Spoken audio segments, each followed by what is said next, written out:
감사합니다. 자, 우리 하나님 말씀을 함께 찾습니다. 로마서 8장 26절에서 30절 말씀까지. 로마서 8장 26절에서 30절입니다.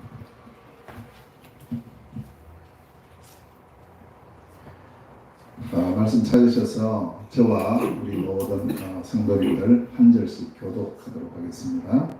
로마서 8장 26절에서 30절입니다. 이와 같이 성령도 우리의 연약함을 도우시나니 우리는 마땅히 기도할 바를 알지 못하나 오직 성령이 말할 수 없는 탄식으로 우리를 위하여 친히 간구하시느니라. 마음을 살피시는 이가 성령의 생각을 아시니 이는 성령이 하나님의 뜻대로 성도를 위하여 간구하시니라. 우리가 알거니와 하나님을 사랑하는 자 곧 그 뜻대로 부르심을 입은 자들에게는 모든 것이 합력하여 선을 이루느니라. 하나님이 미리 아신 자들과 그들의 형상을 본받게 하기 위하여 미리 정하셨으니 이는 그로 많은 형제 중에서 나그네 되게 하여 하시니라. 같이요. 또 미리 정하신 그들을 또한 부르시고 부르신 그들을 또한 의롭다 하시고 의롭다 하신 그들을 또한 영화롭게 하셨느니라. 아멘. 기도합시다. 하나님 아버지 은혜를 감사드립니다. 8년 전에 세우신 우리 대구 중화전도학교가 지금까지 지속될 수 있도록 은혜 주심을 감사합니다. 중화권 선교의 언약을 잡은 한 사람을 통하여 하나님의 역사는 계속 진행되어져 가고 이제 하나님의 시간표를 따라서 이렇게 많은 우리 중화 가족들이 한자리에서 함께 하나님의 그 언약을 부여잡고 중화권 동안 세계복음화의 꿈을 꾸며 오늘도 주의 말씀 앞에 우리의 마음의 문을 열고 예배의 축복 누릴 수 있도록 인도하시니 감사합니다. 하나님의 역사하심을 함께 누리게 하시고 하나님의 소원과 그 계획들이 날마다 우리 중화전도학교를 통하여 이루어지는 축복의 시간 되게 하시며 오늘도 주시는 이 말씀이 우리 자신과 우리 중화전도학교에 성취되어지는 하나님의 말씀이 증거되도록 주님 역사하여 주시옵소서. 하나님 나라 임하는 시간 되게 하시기를 원하오며 예수 그리스도 이름으로 기도하옵나이다. 아멘. 네. 대구는 여러모로 저와는 참 관계가 깊은 곳입니다. 일단 제 고향이고 그래서 일단 대구 내리기만 하면 평안해요. 날씨 자체부터. 근데 서울 쪽으로 올라가면 그 말 잘 못 사용해요. 그래서 어색한 면도 있는데 일단 대구라는 지역 자체가 제게는 고향이고 또 그런 정도가 아니고 대구는 제 영적인 여러 부분도 여기서 다 준비가 되고 훈련이 돼서 수도권으로 올라가고 또 해외로 선교 현장으로 나가는 그런 시간표를 주셨습니다. 우리 다락방 전도운동이 부산을 벗어나서 본격적으로 전국과 세계로 확산되어져 가는 그 출발점이 바로 대구입니다. 92년도 11월 달에 제가 처음 다락방 전도 집회에 참여를 하고 93년도에 우리 대구에서 지역 전도 집회가 열렸습니다. 그리고 그때부터 전국의 이제 지역 전도학교가 1호로 대구 전도학교가 세워졌어요. 그렇게 해서 그 전도학교가 전국과 전 세계로 확산되어지는 그런 놀라운 시간표가 되었고 2011년도에 제가 중국에서 사역을 하다가 나오게 됐습니다. 물론 뭐 제가 나오고 싶어 나온 게 아니고 이제 그만하고 들어가라고 중국 당국이 저를 보냈고 더 이상 비자가 나오지 않았기 때문에 들어갈 수가 없었어요. 그래서 하나님께서 그 막힌 환경 속에 새로운 환경을 보여주시고 또 현장을 보여주셨는데 그게 우리 국내에 와 있는 중화권이었어요. 그때는 70만 정도. 그 당시에요. 2011년도 70만 되더라고요. 쭉 올라가서 한 110만 정도까지 올라가고 120만 가까이 올라갔는데 코로나 때문에 떨어졌죠. 그리고 지금 아마 100만이 조금 안 될 겁니다. 그러나 거의 100만이라고 볼 수가 있고 전체 우리 다민족이 국내 다민족이 한 220만 정도 됩니다. 많을 때는 240만 넘었거든요. 그랬는데 코로나 때문에 한 20만 정도 줄게 되고 그런 걸 통해서 우리 국내에 와 있는 중화권 그리고 국내에 와 있는 다민족을 보는 중요한 시간표였습니다. 이 현장이 바로 흩어진 자, 숨겨진 자, 남은 자 현장이죠. 우리가 이제 우리의 현장을 자세히 바라보면 세계복음화는 멀리 가서 하는 것이 아니고 이미 우리에게 와 있고 사도행전 2장에 이 마가 다락방의 일꾼들이 그 제자들이 성령의 충만함을 받고 눈을 열고 보니까 그 예루살렘에 이미 15개 나라 사람들이 와 있었죠. 그들에게 복음이 전거되고 그들이 복음 받고 자기 나라로 돌아가니까 이 복음 운동이 전 세계로 확산되는 가서 할 줄 알았는데 예루살렘에서 일이 이루어진 거죠. 그것처럼 우리가 있는 이 현장이 지금 우리가 있는 이 전도학교가 바로 237 선교의 센터다 하는 사실을 꼭 여러분 마음에 담으시고 특히 우리 중화권을 향하신 하나님의 계획 전국의 중화전도학교가 2012년도부터 세워지기 시작을 했는데 누가 시켜서 한 게 아니었습니다. 또 저보고 중화전도학교 좀 세우시오. 아무도 그렇게 말하는 사람이 없었어요. 중화권의 빈 곳이었죠. 완전히 비어있는 현장에 하나님께서 이것을 보여주시면서 그런 이 비어있는 중화권 70만이나 되는 중국인들에게 누군가는 복음 전해야 되지 않냐 그런 마음을 하나님 주셨어요. 그래서 그렇다. 이거 혼자 할 수 있는 건 아니니까 그래서 하나님께서 또 그 중심을 가진 목사님들을 만나게 하시고 그 목사님들을 중심으로 해서 이제 순회가 시작이 되고 각 지역에 중화전도학교의 문이 열리게 됐는데 제일 먼저 열린 곳이 경주에 열렸어요. 서울에 먼저 열린 게 아니고 그래서 2012년 3월 달에 경주에 먼저 열리고 두 번째 열린 곳이 5월 달에 서울에 열렸어요. 그리고 세 번째 2012년 7월 달에 대구에 열렸어요. 그 대구가 이제 중화전도학교로 세 번째 세워진 그런 중화전도학교가 됐고 그리고 여러 이제 그 이후로 계속 세워져서 16개의 중화전도학교가 전국에 세워졌습니다. 물론 잘 되고 있는 곳도 있고 지금 또 잠정적으로 지금 휴교하고 있는 그런 현장도 있어요.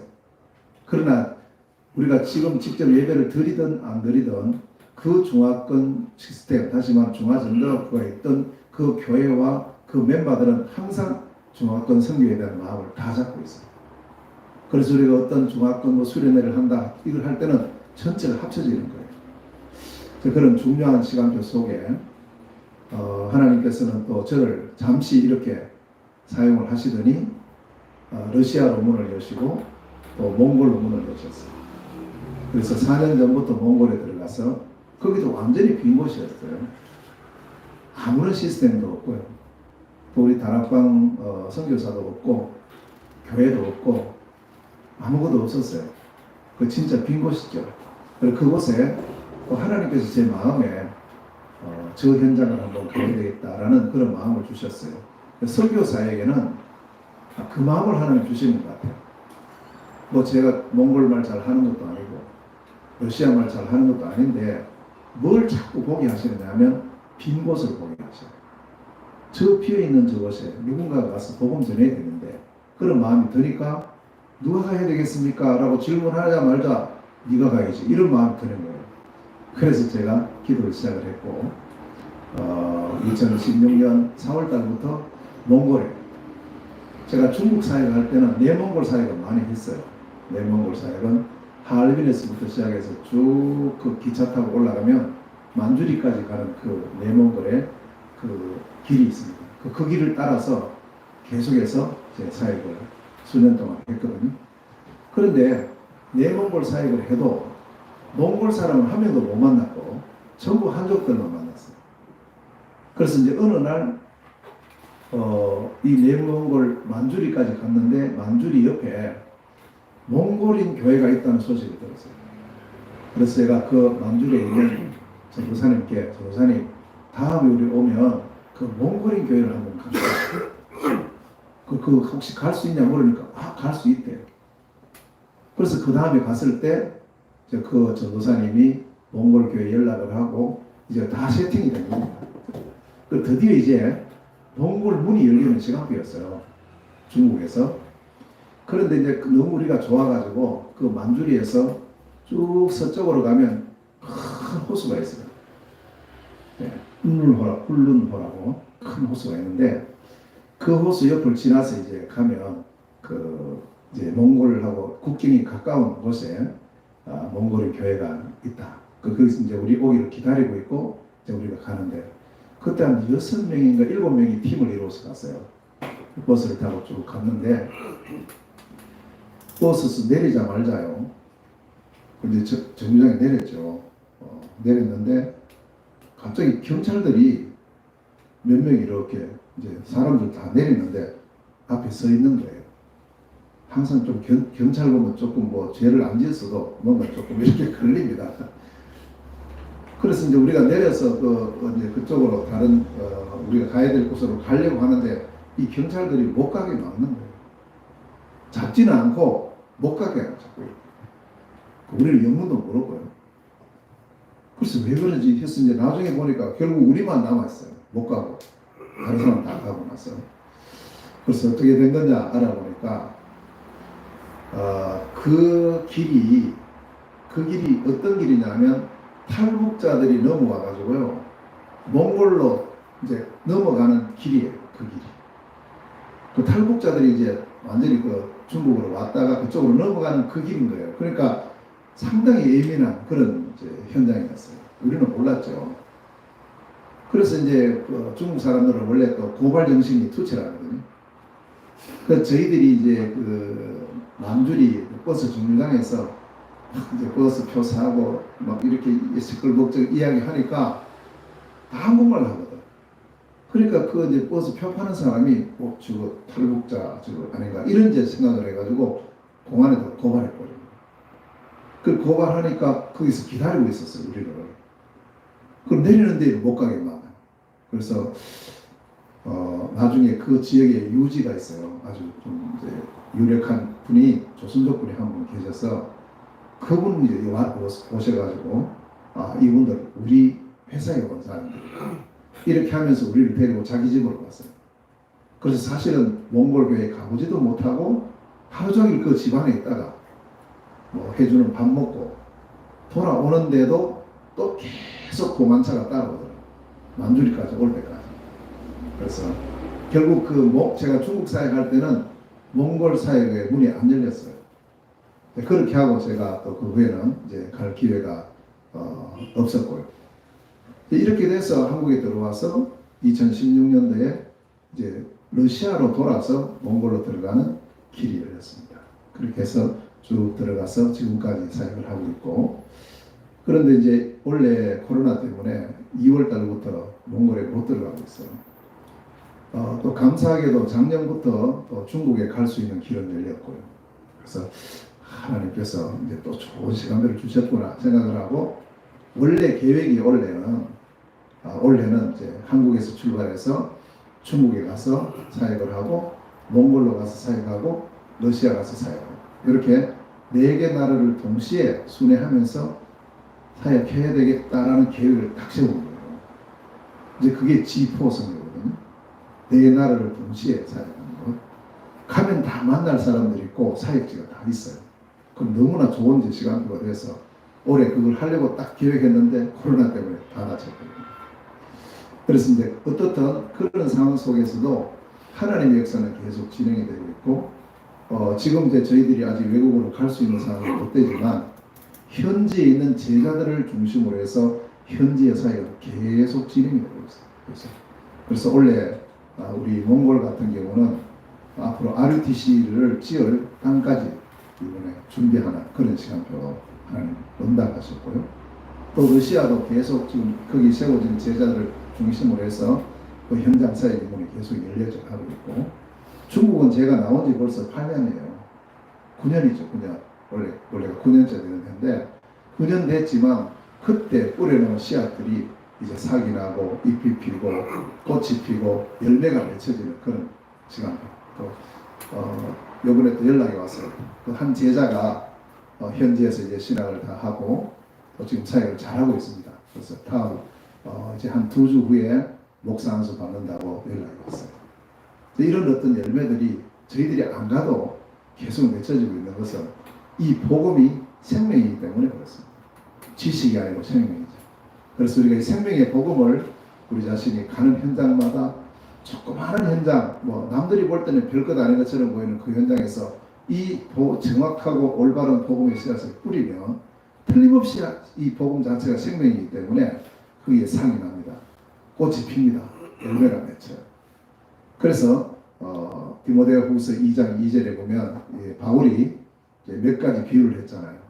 그래서 뭐 경기하는 사람, 군사, 그 다음에 세 번째가 농부. 농부는 봄에 씨앗을 뿌릴 때는 씨앗 뿌리고 그 다음날 가봐도 밭은 아무런 변화가 없어요. 그러나 농부의 마음은 씨앗을 뿌릴 때 어떤 마음을 가집니까? 가을에 추수할 것. 지금 이제 보세요. 쭉 요즘 제가 지난주에 김제라는 곳으로 다녀왔는데 가니까요, 양 사방이 전부 들이죠. 완전 황금벌판으로 이제 열매가 맺혀지는 그런 시간대가 된 거예요. 그게 전부 이런 봄에 씨앗을 뿌렸기 때문에 그 열매가 맺혀지는 겁니다. 그래서 우리 자신들이 이런 사실을 알고, 오늘 이 본문 말씀은 사도 바울이 로마에 있는 교회에 편지 쓰고 있어요. 편지를 왜 썼냐면 바울이 원래 로마 교회를 가려고 모든 준비를 다 했는데 문이 막힌 거예요. 몇 번이나 가려고 준비했는데 문이 막혔어요. 그래서 바울은 문이 안 열리는 그것 가지고 어떻게 하면 갈까 그것만 계속 생각한 게 아니고, 문이 막힌 이 문제 속에 하나님 계획이 뭐지? 라고 질문했을 때 그러면 내가 편지를 써서 보내야 되겠구나 답을 얻었어요. 그래서 고린도에서 편지를 쓴 겁니다. 그런데 거기 보십시오. 그때 만약에 바울이 로마에 갔으면 가서 자기 하고 싶은 말을 다 했겠죠. 제가 여러분에게 메시지 하는 것처럼. 근데 바울이 못 갔기 때문에 편지를 썼단 말이에요. 기록을 했단 말이에요. 말을 하면 그 말과 함께 사라져요. 물론 뭐 우리에게 담기기도 하고 이렇게 하지만 그게 없어져요. 근데 이게 기록이 되니까 없어지지 않고 계속 이어져서 전달이 되는 거예요.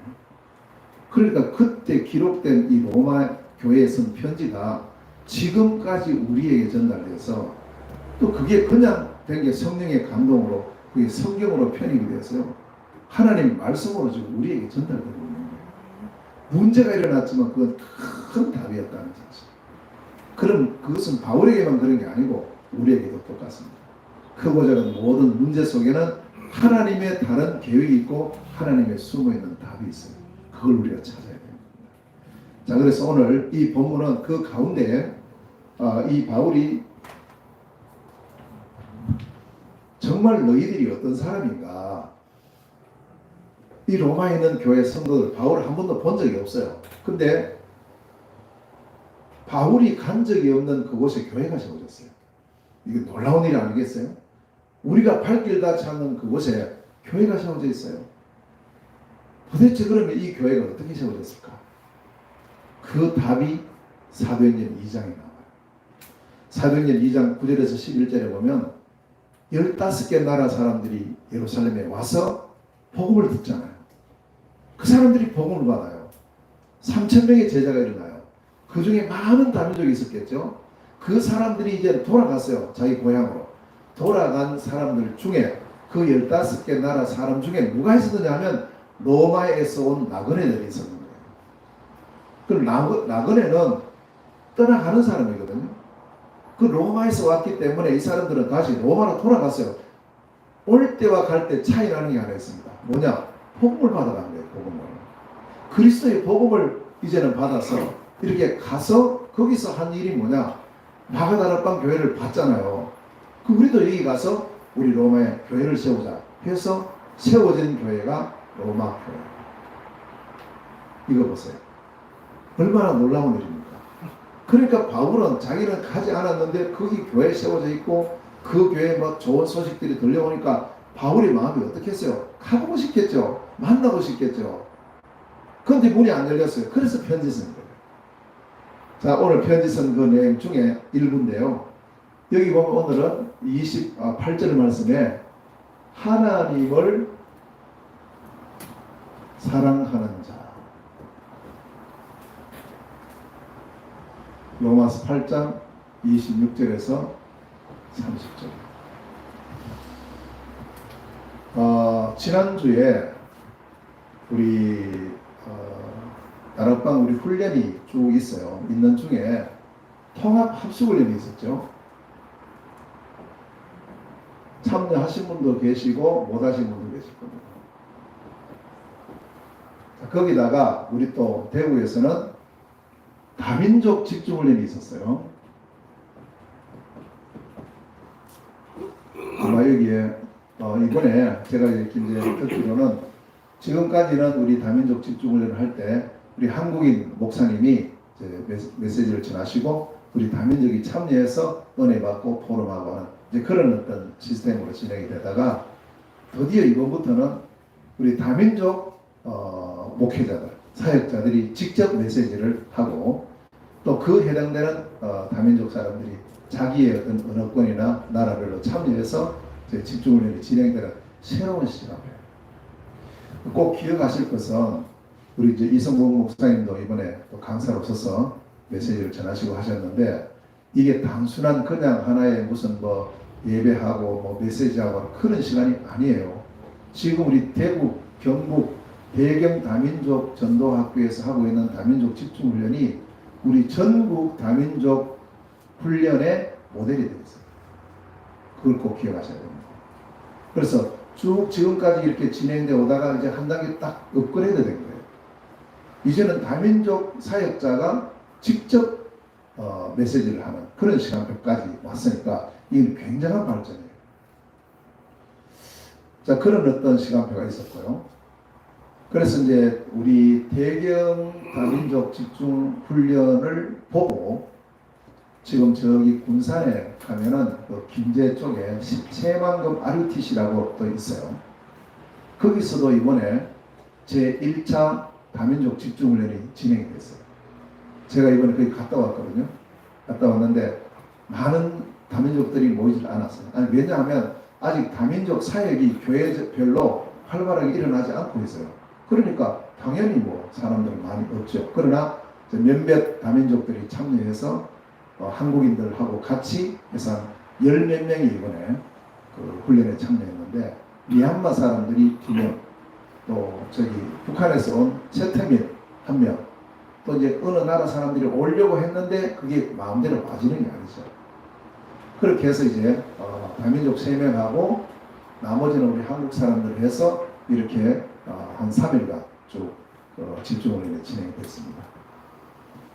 그래서 그 자체를 하나님께서 얼마나 기뻐하십니까? 너무 기뻐요. 한 사람이 한 나라거든요. 진짜 거기에서 한 사람은 제대로 딱 응답을 받고 제자로 세워지면 그 한 사람이 돌아갈 때는 한 나라가 문이 열린다고. 그게요. 이사야서 60장 22절에 그 작은 자가 천명을 이루고 그 약한 자가 강국을 이룬다. 때가 되면 나 여호와가 속히 이룬다고 약속하셨어요. 그대로라니까요. 그래서 숫자 많이 안 모여도 돼요. 한 명만 있어도 돼요. 그러나 중요한 것은 이 훈련을 통해서 하나님께서 뭘 원하시는 것을 우리가 잘 봐야 돼요. 예수님의 제자 훈련 방식이 뭐냐 하면 전부 합숙입니다. 처음부터 끝까지 합숙됐어요. 예수님은요. 그래서 마가복음 3장 13절에서 15절에 보면 예수님이 첫 번째 제자들을 불러요. 부르자마자 뭐 하시느냐 하니까 함께 있게 하시며 요거였어요. 이게 합숙이에요. 합숙을 뭐냐? 함께 하는 거예요. 함께. 그래서 우리가 이번에 기본 합숙, 팀 합숙, 현장 합숙, 전문 합숙 이런 합숙에 대한 이 메시지가 쭉 전거가 됐는데 이게 전부 뭐냐? 함께 합니다. 그래서 1차 기본 합숙은 하나님께서 나와 함께, 그죠? 여기에요. 믿어요. 팀 합숙은 뭡니까? 하나님께서 우리와 함께. 이게 임마누엘인 거예요. 하나님께서 우리와 함께 이거 누리는 시간. 세 번째, 그러면 하나님께서 현장에서 함께인데 이거 뭐냐? 모든 것에 함께입니다. 모든 것. 이게 원내스예요. 오늘 이제 본문에 보면 모든 것이라고 28절 이거죠.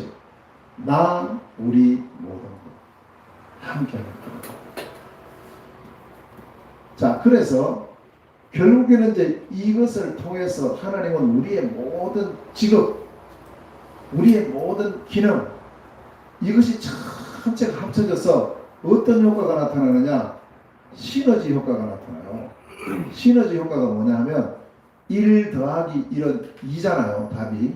근데 이 시너지 효과는 뭐냐? 1 더하기 1은 10, 1 더하기 1은 100 이렇게 나타나요.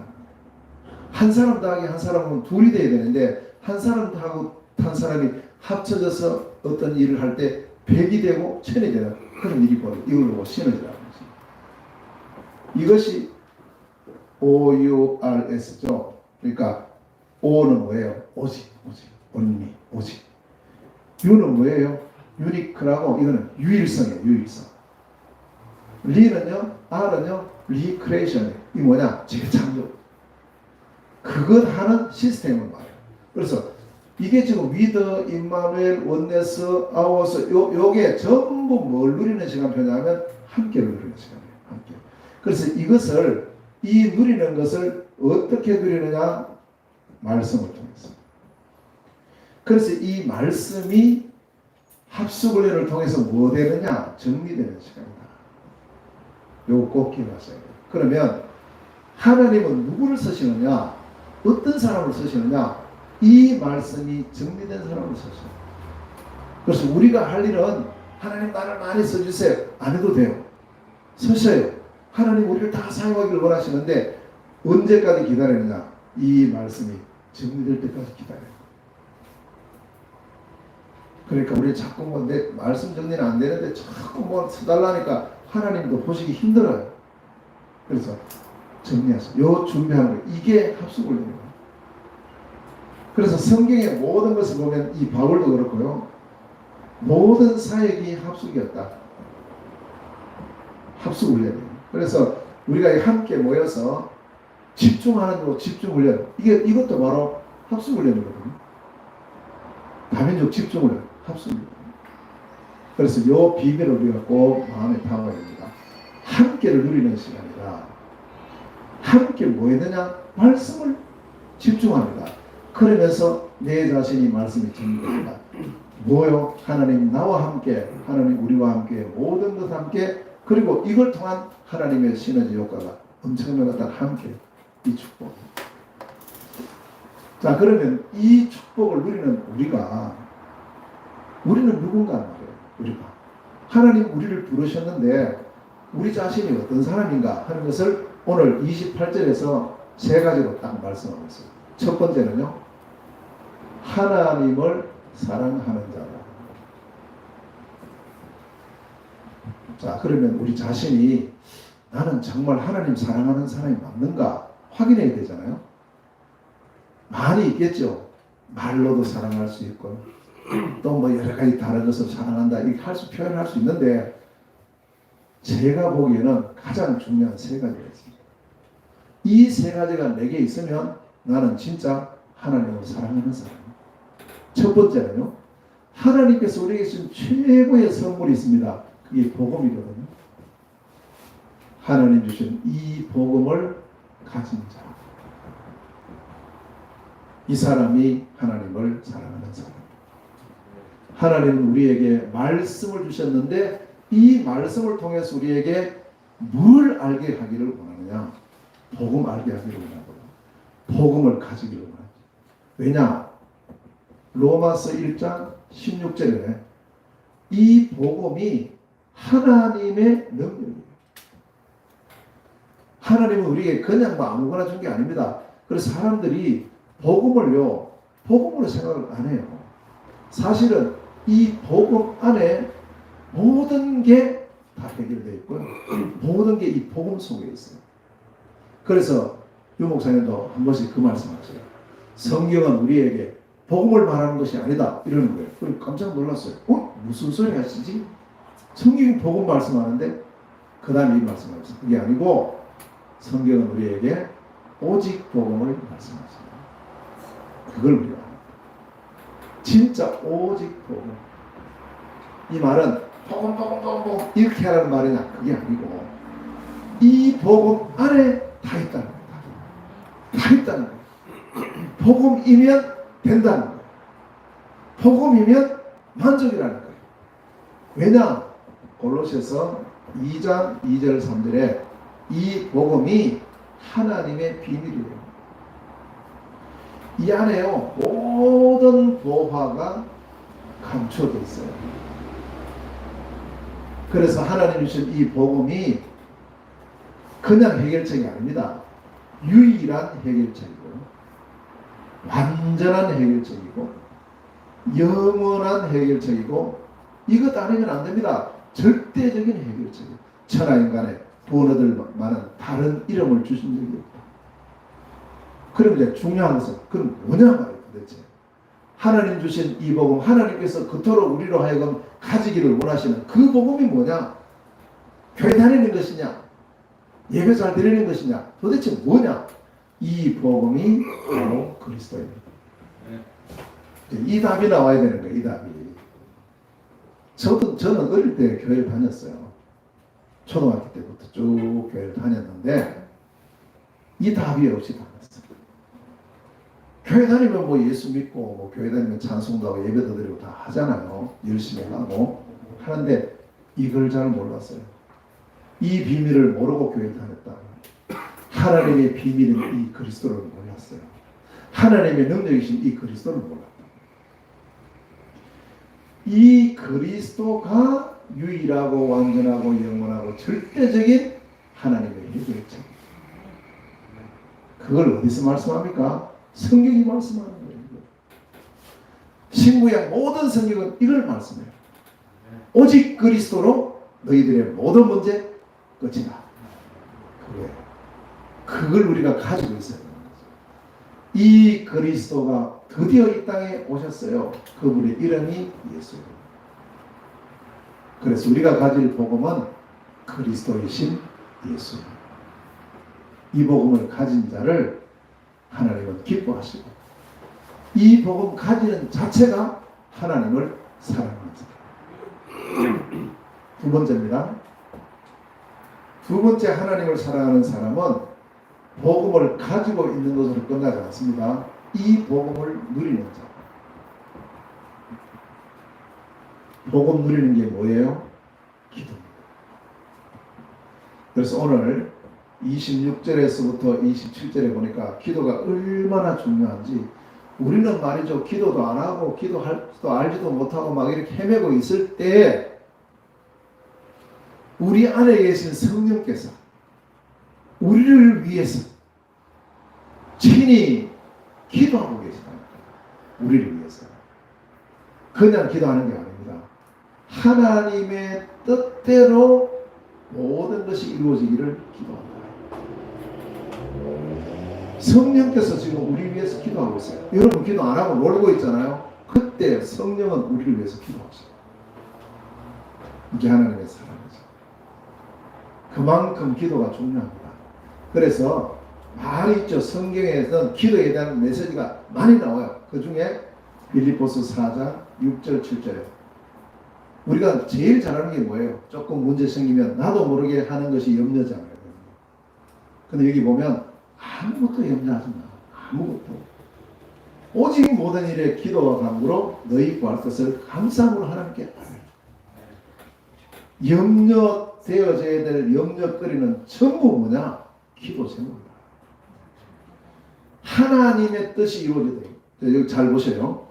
우리의 모든 염려거리를 통해서 하나님의 뜻이 이루어지기를 기도해라. 어떻게 해요? 요한복음 16장 24절에 예수 그리스도 이름으로 이렇게 우리의 모든 염려를 통해서 하나님의 뜻이 하나님의 나라가 임하기를 원합니다. 그리스도이신 예수님 이름으로. 그래서 복음 누리는 게 뭡니까? 그리스도 예수 이름 부르는 그 시간이 복음 누리는 시간. 우리가 24 되는 게 있죠. 생각 안 해도, 의식 안 해도 24 되어주고 있는 게 있어요. 그것 한 5분만 안 되면 죽어요. 이게 호흡이거든요. 이거 내가 하고 싶어도 할 수 있어요. 근데 내가 잊어버려도 계속 되어집니다. 잠자는 시간에도 계속 되어져요. 어떤 사람은 너무 호흡을 많이 해가 코를 더렁더렁 골면서 계속 호흡을 해요. 그렇다면 영적인 호흡인 이 기도 24 할 수 있다. 안 되고 있는 것이 어쩌면 문제일 수 있어요. 이 부분은 다시 우리가 잘 확인해야 됩니다. 복음을 누리는 자. 복음의 진짜 능력을 알게 되면 이 복음을 늘 생각하죠. 문제가 생기면 이 문제도 해결하신 예수 그리스도. 어려운 문제면 이 어려움도 해결하신 예수 그리스도. 그게 기도입니다. 모든 문제 환경에서 그리스도 예수 이름 부르시기를 주의 이름으로 축원합니다. 세 번째 하나님을 사랑하는 사람의 특징. 이 복음을 누리는 것으로 끝나지 않습니다. 복음을 전하는 자. 이게 전도요, 성경. 자, 하나님의 소원이 뭐겠습니까? 하나님의 소원. 하나님의 소원은 여러 가지가 아닙니다. 디모데전서 2장 4절. 하나님은 모든 사람에게 소원했어요. 모든 사람. 그 모든 사람이 뭐 하기를 원하느냐? 이게 중요하거든요. 모든 사람이 구원받기를 원하신다. 이게 하나님의 소원이에요. 그래서 우리가 가는 겁니다. 그래서 가는 거예요. 저 멀리도 가고. 왜냐? 거기 있는 사람도 구원받기를 원하시기 때문에. 그러면 이 구원을 받기 위해서는 어떻게 해야 됩니까? 다른 것으로는 구원을 못 받아요. 천하 인간의 구원 얻을 이름을 다른 이름 주신 게 없어요. 이 그리스도이신 예수님의 이 복음을 들어야만 구원받는 거예요. 그럼 듣는다는 말은 누군가가 전해야 되는 거예요. 그걸 보고 전도요, 선교라고 말합니다. 그래서 하나님의 최고의 관심은 어디 있느냐? 하나님의 관심. 하나님의 관심은 지금도요, 전 세계 여러 현장에 비어있는 빈 곳이에요. 여기 하나님의 관심이 집중됩니다. 237 나라에 하나님은 집중되고 있어요. 5천 미전도 종족에 하나님은 집중되고 있어요. 왜? 복음 못 들었으니까요. 전 세계 78억 인구 이들에게 하나님은 집중되어 있어요. 관심이 하나님 여기 있거든요. 특히 이 가운데서 복음 듣지 못한, 한 번도 복음 듣지 못한 사람. 저는 이제 그런 마음을 이렇게 생각하면 제가 때로는 가기 싫을 때도 있거든요. 사람이기 때문에 힘들 때도 있죠. 아플 때도 있고. 그런데 그런 모든 것과 관계없이 계속 가지는 것은 이거거든요. 빈 곳에. 누가 가야 될 것 아니냐. 복음을 전해줘야 그 사람들이 복음 듣지. 복음을 들어야 구원받지. 내가 가지 않으면 누가 그러면 그 현장에서 복음을 전하고 들을 수 있는 거예요. 그러니까 그게 이제 선교사의 사명이에요. 전도자의 사명이거든요. 그래서 바울은 뭐라고 말했습니까? 내가 만약에 복음 안 전하면 나는 저주받을 것 같다. 그만큼 바울은 이 하나님의 관심 여기에다가 자기 모든 것이 집중되어 있어요. 제가 중국 가서도 쭉 이렇게 중국이 워낙 넓잖아요. 인구가 얼마나 많아요. 가는 데마다 인구들이 너무 많고. 근데 이제 제가 가서 볼 때는 빈 곳이 너무 많은 거예요. 하나님, 저는 뭐 부족해서 다 갈 수는 없지만 하나님 문 여시는 곳으로 어디든지 가겠습니다. 제가 기도를 좀 잘못했는지 하나님 이렇게 기도했어요. 하나님, 아무리 멀어도 갑니다. 제 혼자. 그 다음에 한 사람을 있어도 갑니다. 이렇게 기도를 해놨거든. 어느 날 연락 왔어요. 선교사님, 저 복음 받을 사람인데 가실 거예요? 뭐 가실 수 있어요? 묻더라고. 당연히 가야지. 그래서 어딘데요? 하니까 어디라는 거야. 나도 모르는 지역이야. 나중에 지도 보니까 거기 가려면 한 이틀 차 타고 가야 돼. 이틀. 몇 명 있어요? 하니까 한 명 있대요. 아, 갈 건데 한 명. 한 100명 있으면 뭐 바로 갈 건데 한 명 있다. 내 친구가 전화상으로 보고 받았는데 양육해 주는 사람이 없대요. 그 선교사님 좀 가시면 좋겠다. 제가 간다고 큰 소리를 쳐놨지. 그래서 하나님 앞에 딱 이렇게 잠깐만 기도했어요. 하나님 바로 일하시고 너 간다 했잖냐. 알겠습니다. 그래서 이제 팀을 이루어서 갔어요. 진짜 이틀 꼬박 열차 타고 이틀 가는 거예요. 가서 내려보니까 한 사람 만났어요. 근데 그게 한 사람이 아니에요. 만나보니까 이 한 사람 주변에 친구가 있어요. 가족들이 있어요. 친척들이 있어요. 문이 쭉 열려요. 한 사람이 아니에요. 그래서 복음을 들어야 되는데 복음 못 듣고 있는 빈곳, 여기에 하나님의 관심을 집중해요. 그래서 제자들에게 가라. 어디까지? 땅끝까지 가라. 모든 민족에게 가라. 온 천하 만민에게 가라는 거예요. 그 가라는 곳이 어디냐? 빈곳. 복음 듣지 못한 그 빈곳이에요. 이 가는 사람에게 하나님은 뭘 준비해 놓으셨느냐? 놀라운 상급을 준비해 놓으셨어요. 어느 정도의 상급을 준비해 놨어요? 마가복음 10장 29절에서 30절. 복음 때문에 손해보고 복음 때문에 어려움 당한 사람에게는 이 땅에서 100배의 축복을 약속해 놨어요. 주신대요. 100배의 축복. 그리고 내세 영생을 받게 될 것이다. 두 번째, 이사야서 60장 22절에 일어나서 빛을 발하는 사람, 어두움과 캄캄함이 온 땅을 뒤덮고 있는 전 세계 현장을 향해서 이 빛을 발하는 선교사. 위에는 전도자를 할 수 있어요. 밑에는 선교사를 할 수 있습니다. 여기에 중심을 드릴 때 약속했어요. 1000배. 그 작은 자가 1000을 이루겠고 그 약한 자가 강국을 이룰 것이다. 하나님의 놀라운 상급이 다 여기 딱 집중되어 있어요. 그래서 이 복음을 전하는 사람, 그 사람이 하나님을 사랑하는 사람인 줄 믿습니다.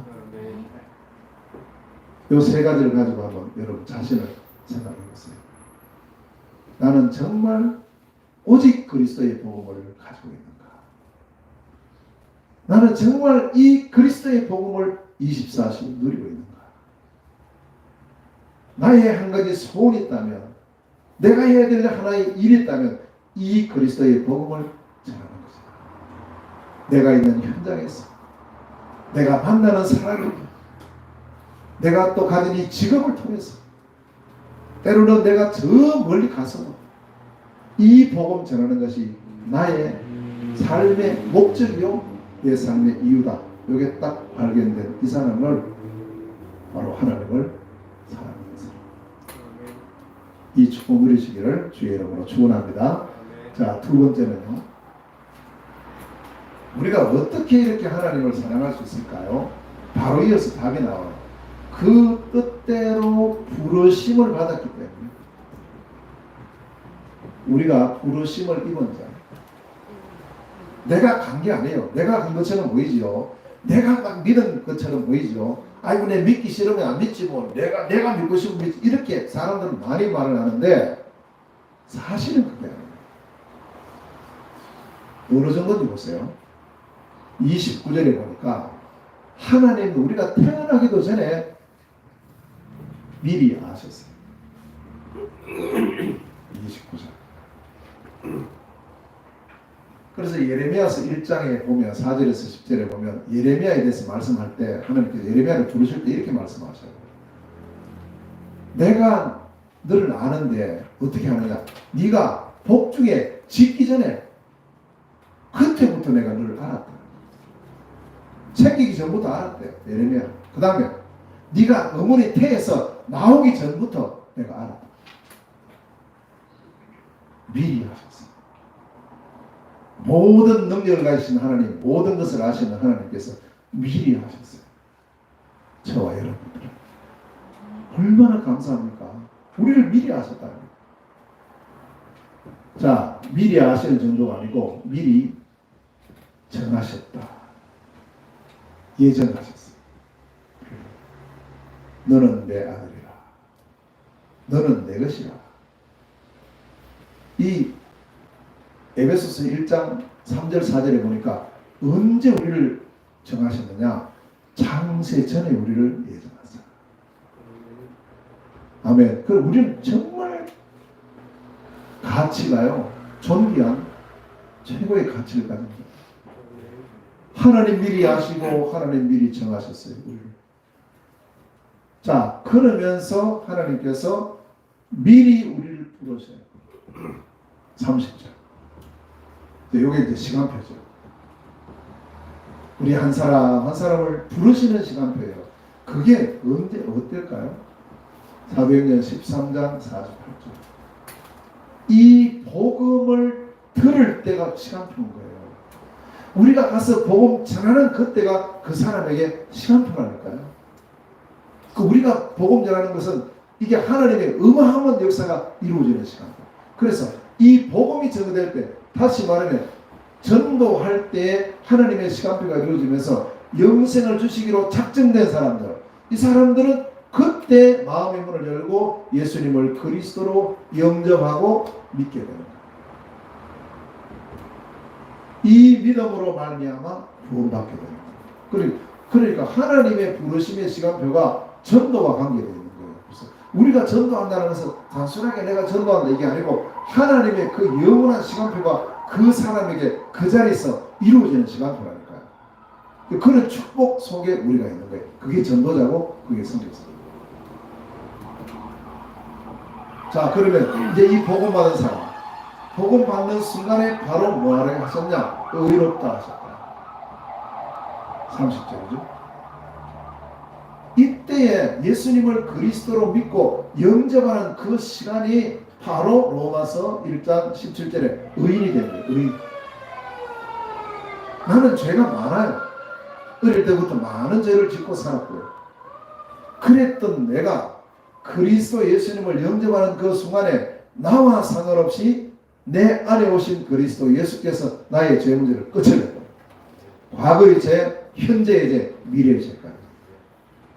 그러니까 나는 내 생각할 때 나는 죄인이에요. 죄 많아요. 오늘도 죄를 짓고 살았는데 관계없이 이미 내 안에 오신 그리스도 예수께서 나의 문제를 끝내고 너를 의롭다 하셨다고.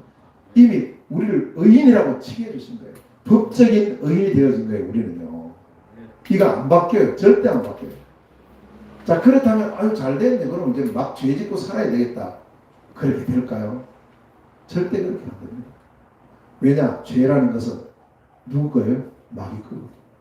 우리는 누굽니까? 하나님 자녀예요. 하나님 자녀인 내가 마귀가 기뻐하는 그 죄를 지으려고 애를 쓰겠어요? 정말의 말씀. 죄와는 자꾸 멀어지게 되어 있어요. 정상적인 인도를 받으면 그렇게 되게 되겠다. 그러나 분명한 사실은 하나님 우리를 부르시는 그때에 우리는 의롭다 하심을 입었어요. 그리고는 마지막 5번째로 미리 우리를 영화롭게 하셨다. 영화롭게 하셨다는 게 뭡니까? 이제 우리는 영원한 하나님의 영광의 축복을 누리는 존재가 된 거예요. 이게요, 천국의 축복. 영생의 축복. 하나님 주시는 큰 상급의 복을 우리는 영원히 누리게 되어 있는 겁니다. 여기도 성경에 보면 영화롭게 될 것이다 이런 게 아니고요. 영화롭게 하셨다고. 완료형이에요. 완료. 다시 말하면 우리는 영화로운 존재가 되어졌고요. 또 그 축복을 누리게 되어 있습니다. 아무 걱정 안 하셔도 돼요. 그러니까 이미 여기서 보면 내 과거의 모든 문제를 해결하셨고요. 현재의 문제를 해결하셨고요. 미래의 문제까지 다 해결했거든요. 누가요? 우리를 부르십니다. 그의 뜻대로 우리를 부르셨어요. 우리는 누굽니까? 부르심을 입은 자들. 그러니 우리의 삶은 하나님을 사랑할 수밖에 없는 그런 삶이 되어집니다. 그래서 결국 어떤 일이 벌어지느냐? 28절 뒷부분에 보면 이제 우리에게는 모든 것이 합력해서 선을 이루게 됩니다. 모든 것입니다. 많은 사건도 일어나고요. 많은 문제도 있고요. 여러 환경이 안 좋은 것도 많이 있어요. 우리에게. 그러나 이것은 전부 뭐 하는 시간표냐? 하나님의 언약을 회복하는 시간. 아무 걱정하지 마세요. 모든 사건 속에는 뭐가 있느냐? 기회가 있습니다. 모든 문제 속에는 답이 있습니다. 모든 환경에는 길이 있습니다. 우리는 이런 환경이 딱 왔을 때 뭐 하면 되느냐? 하나님의 언약을 회복하면 돼요. 두 번째입니다. 모든 것을 합력한다 했죠. 합력. 누구와 누가 합력하는 겁니까? 하나님께서 나와 함께 하시는 시간. 이것은요, 전부 언약을 성취해가는 과정입니다. 요셉이 보디발의 집에 노예로 팔려갔지만 그곳에서도 하나님은 요셉과 함께 하셨고, 요셉이 감옥에 들어갔지만 그곳에서도 하나님은 요셉과 함께 하셨고, 요셉이 총리가 되어졌습니다. 그곳에서도 하나님은 요셉과 함께 하셨습니다. 하나님은 지금도 우리와 함께하고 계십니다. 문제 속에서도 함께하고 계십니다. 어려운 환경에 처한 우리에게도 함께하세요. 또 세 가지 함께, 믿음, 임마누엘, 원네스, 역사 계속. 마침내 뭘 하느냐? 마침내 모든 것을 합력해서 선을 이루신다. 이 선이 뭐겠어요? 하나님 주신 영원한 언약, 이 언약을 성취하신다. 그래서 이게 우리가 찾아야 될 거예요. 이게요, 나의 CVDIP. 하나님께서 내게 주신 언약, 내게 주신 비전, 내게 주신 꿈, 이 꿈을 이루어가는 말씀과 기도, 그리고 마지막 우리에게 인생 작품을 남기게 하면서 이것은 영원한 작품이 되어지는 거예요. 그래서 나의 CVDIP 다 있습니다. 구원받은 모든 성도들에게는 다 이게 있으니까요. 이걸 아직까지 확실하게 발견치 못한 분은 이것을 통해서 계속 기도하고 말씀 받으면 나의 CVDIP가 이거구나. 제게는 뭐냐 하면, 저는 제게에 있어서의 C는 그리스도예요. 저희의 비전은 세계복음. 저희의 꿈은 중화권 통한 세계복음화 지포선교예요. 제 꿈이에요. 저희의 이미지는 뭐냐? 따라가는 말씀 7시간표가 있어요. 시작부터 진행을 어떻게 하느냐? 쭉 성경에서 하나님 시간표에 따라 말씀을 주셨어요. 이제 그걸 따라서 계속하는 거예요. 저희의 마지막 작품. 이제 우리가 언젠가는 떠나가야 되잖아요. 어떤 작품을 남기고 싶습니까? 저는 이건 남기고 싶습니다.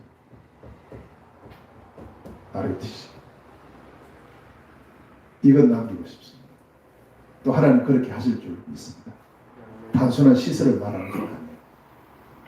이 RUTC는요, 모든 것이 담겨있는 종합 플랫폼이에요. 이 속에는 모든 복음 콘텐츠가 다 들어가요. 그게 RUTC입니다. 그래서 지금 일단 몽골부터 RUTC의 시간표를 따라서 지금 기도했는데, 이제 큰 땅은 아니에요. 조그마한 땅을 하나님 먼저 주셨어요. 이제 그걸 붙잡고 시작을 합니다. 건물도 중요하지만 건물 안에 들어갈 콘텐츠가 중요하다. 그리고 이 플랫폼이 꼭 필요합니다. 역도 필요하고 다 필요하지만 그 안에 뭐가 들어가느냐가 중요하거든요. 그래서 RUTC에 지포, 중국에도 한국에도 저 러시아에도 몽골에도 하나님께서 가장 우리에게 원하시는 RUTC의 작품을 남기는 것이 저의 마지막 작품의 그런 기도 제목입니다. 자, 우리 모두에게 주신 언약을 붙잡고, 정말 나는 하나님을 사랑하는 자가 맞습니까? 나는 진짜 하나님께서 나를 부르신 것이 맞습니까? 그렇다면 모든 것 합력해서 선을 이루실 줄 확신합니다. 그 축복 누리시기를 주의 이름으로 축원합니다. 기도하겠습니다. 하나님 아버지, 은혜를 감사합니다. 대구 중화전도학교의 모든 우리 가족들이 이 언약을 붙잡고 정말 우리가 하나님을 사랑하는 자의 그 축복 누리게 하여 주옵시고, 우리를 부르신 하나님께서 끝까지 우리를 책임지시고 세계복음화의 그날까지, 중화권 통한 세계복음화 그날까지 우리를 세밀하게 인도하실 줄로 믿습니다. 모든 것 합력한 선을 이루실 하나님을 찬송하며 예수 그리스도의